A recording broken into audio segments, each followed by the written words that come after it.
Okay, so this is a Google form that I created for this week for my science class. A couple things. I like the feature up here in settings. I check it so it automatically collects their email addresses. This is so I can send them their responses. Like I grade them through a program called Flugaroo, which if you're interested in, I can send you a video on how that one works as well. And then I also limit my kids to one response. Um, so that they can't go in and answer it more than once. But if you want your kids to be able to answer multiple times, then don't check that. Then you go to the send option and copy the link. And I'm going to go to my classroom, my science classroom, create assignment.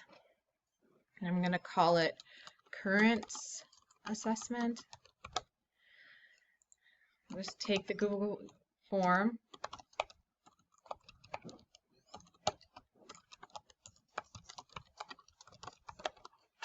And then I'm going to hit add link. I copied that link, Control V, I pasted in there.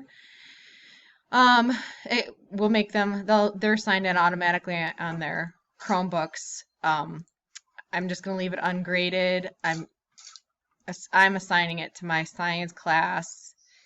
It's going to go out on Wednesday, so it'll be due on Wednesday, and I'm putting it under the currents topic so that it attaches to that specific topic. Then I'm going to schedule the assignment for Wednesday at 10 because that's when I want it to go out.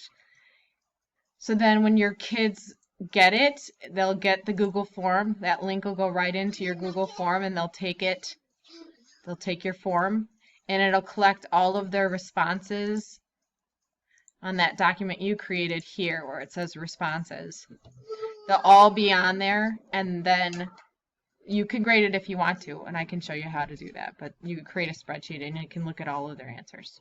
Or here, you'll be able to look at all of their answers too, and it creates some really nice graphs for you to look at as well. All right.